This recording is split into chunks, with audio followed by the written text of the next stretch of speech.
네, ETF 시장은 어떻게 돌아가고 있는지 이 대신경제연구소 문남중 연구원과 살펴보겠습니다. 연구원님 어서 오세요. 네, 안녕하십니까. 예.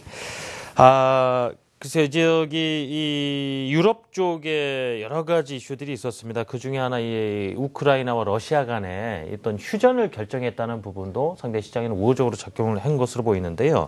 한 주간 ETF 시장의 자금 흐름 어떻게 움직였는지부터 설명을 들어볼까요? 일단은 뭐 해결 기대감이라는 네. 부분들이 좀 시장에 반영되고 있는 것 같습니다. 그래서 사실 우크라이나와 관련해서는 지금 뭐 일부 지역에서 교전이 있는 부분들이 있어서 예. 또 다시 우려감이 높아지는 부분들이 있는 상황이고요.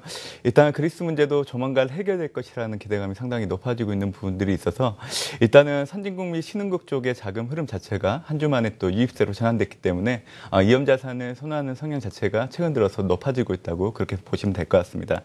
일단 2월 2주차 글로벌 ETF 자산 시장의 순유입 규모 자체는 89억 달러를 보인 상황인데요. 일단 미국 지역의 자산 유입이 한 주 만에 전환되면서 선진국 자산의 순유입 규모 자체는 78억 달러를 보인 상태입니다. 또한 일본 제 아시아 지역 역시 유입세로 전환된 모습을 보였기 때문에 신흥국 역시 11억 달러의 자산 유입으로 전환되는 모습을 보였고요. 지역별로 본다고 하면 서유럽 같은 경우에는 지금 현재 뭐 ECB 양적 완화 시행 결정 이후 자금 유입이 지속적으로 이루어지고 있는 것들이 특징이라 보시면 될 것 같고요.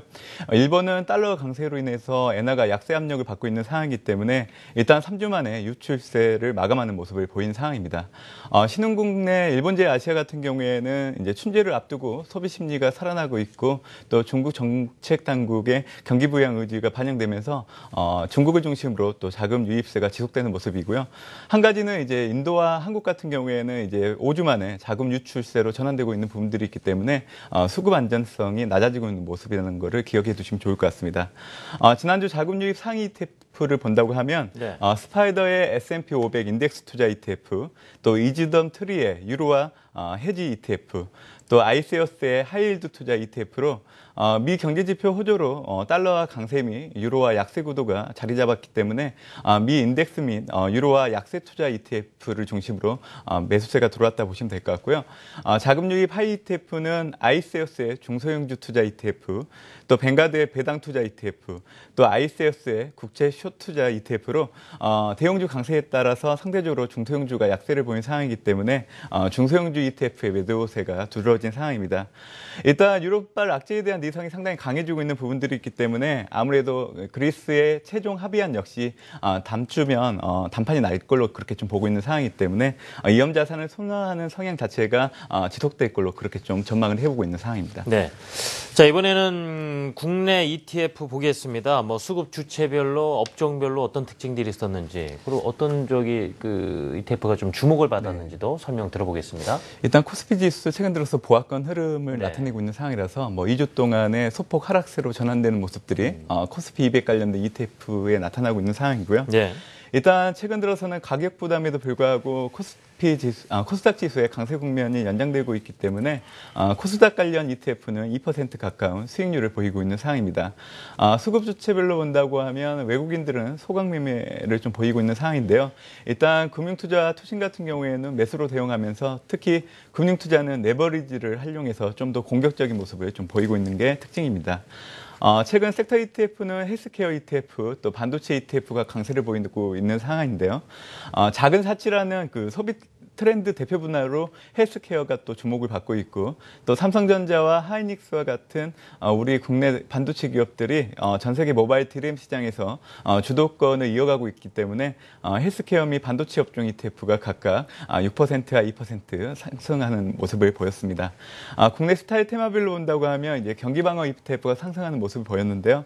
일단 지수 조정에 따라서 경기방어주가 선전하고 했기 때문에 타이거 경기방어 ETF가 3% 상승하는 모습을 보였습니다.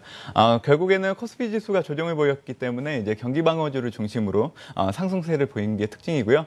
일단은 상대적으로 코스닥 내 개별 모멘텀을 보인 종목들 위주로 또 상승세를 보인 모습이었습니다. 예, 그렇군요.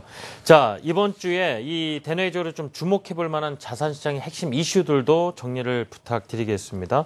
어떤 요인들이 좀 영향을 미치겠습니까? 네, 일단 뭐 주초 유로존 재무장관 회의가 있었고요. 또 금일 같은 경우에는 이제 BOJ 통화정책 회의 또 한국은행의 통화정책 회의가 이렇게 예정되어 있는 상황인데요. 일단 그리스 구제 협상과 관련돼서는 일단 결렬이 됐고 또 20일 날 추가적인 협상을 한다고 했던 상황이기 때문에 네. 전반적인 큰 모습을 좀 보셔야 될 것 같습니다. 사실 그리스 입장에서는 28일까지 어떻게 보면 좀 더 유리한 조건을 또 얻어내기 위한 시간적인 여유가 있는 상황이기 때문에 아무래도 28일 이전까지는 좀 유동성을 확보해야 되는 방안들이 있는 상황 하에서 일단 독일의 제안을 받아들일 수밖에 없는 상황이라는 것을 좀 기억하셔야 될 것 같고요. 네. 2월 BOJ 통화정책 회의에서는 일단 소비세율 인상 이후에 12월 근원 소비자 물가 상승률이 16개월 만에 최저치를 보이는 등 최근 들어서 디플레 압력이 상당히 높아지고 있는 모습입니다.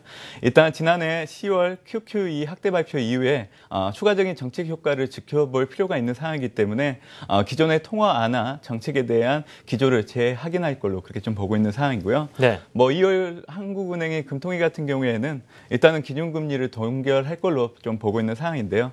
일단 지난해 두 차례 금리 인하에 대한 뭐 효과를 좀 확인할 부분들이 있는 상황이고 또 최근 금리 인하보다는 구조 개혁이 절실하다는 뭐 최경환 부총리와 이주열 한국은행 총리의 입장 코드가 상당히 또 비슷하게 흘러가고 있기 때문에 일단은 기준금리 인하보다는 동결적으로 좀 가닥이 많이 높아지고 있는 부분들을 보셔야 될 것 같습니다. 네. 네. 뭐 바로 그러면 투자 전략 여쭤봐야 되겠습니다. 어떤 선택이 좀 유리할지요? 사실 뭐 설 연휴 전이기 때문에 네. 사실 관망세가 짙어질 수밖에 없는 분위기입니다.